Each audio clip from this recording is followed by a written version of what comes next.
Only an organized and conscious people can bring about a different kind of society.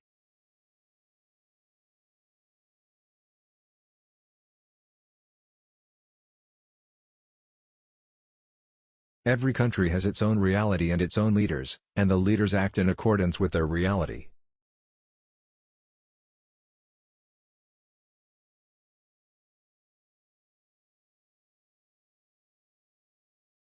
If the US is going to defend itself, why shouldn't we do the same? We only want to be treated equally, nothing more.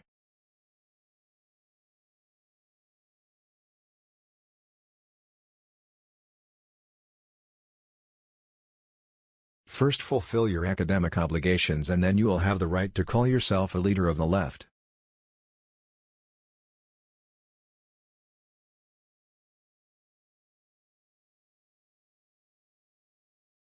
People can progress only by working and producing more.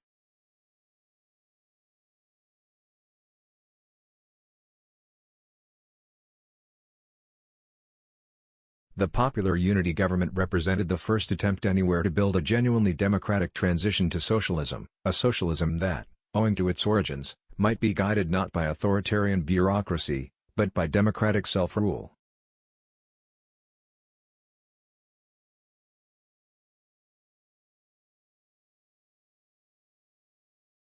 I have experience and I am employing it in the service of a Chilean road for Chile's problems. We always take advantage of experience wherever it comes from, but adapting it to our reality. I am putting it to use in a Chilean way, for the problems of Chile.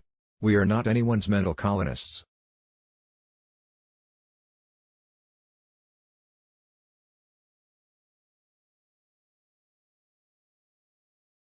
It's much harder to bring about socialism through legal means, because there are so many possibilities for opposition.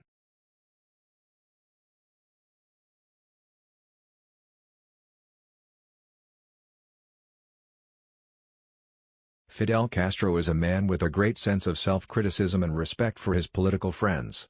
He is not going to give me instructions, and I am not the type of man who would take them. That's not to say that I don't approve of what is happening in Cuba, but he would never send me a letter telling me what to do or not to do.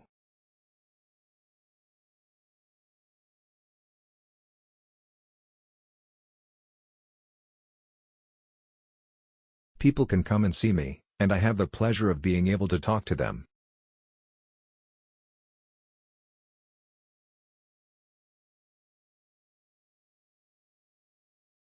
Chile is a country that sells cheap and buys expensive, because we have to pay for manufactured goods from countries at much higher levels of development.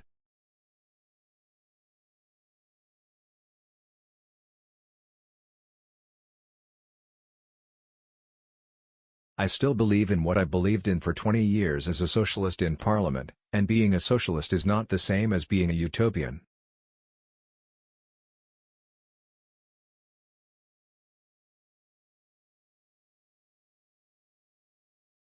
I believe that every president wants to give everyone work but they can't. They want everyone to eat but they can't make it happen. The same happens with education. So we have to ask ourselves, why can't we do anything?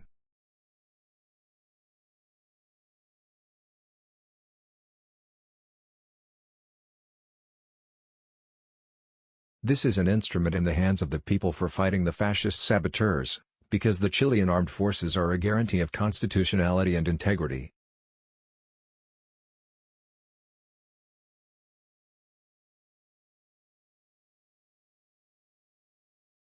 I have been to Cuba many times.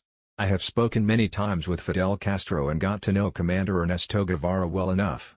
I know Cuba's leaders and their struggle. It has been difficult to overcome the blockade. But the reality in Cuba is very different from that in Chile. Cuba came from a dictatorship, and I arrived at the presidency after being senator for 25 years.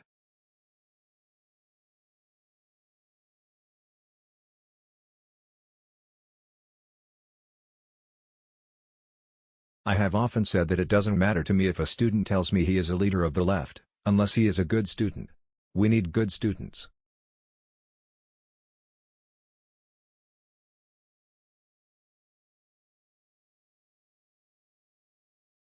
There can be leftist groups that have not matured politically.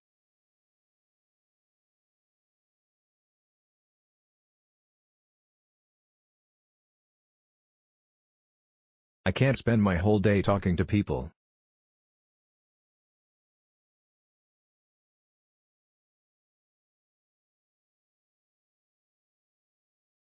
I have always said to workers that they have to work hard, to produce more and better. In Chile, we need to achieve an average annual income of $2,000, and to do that we need to increase production.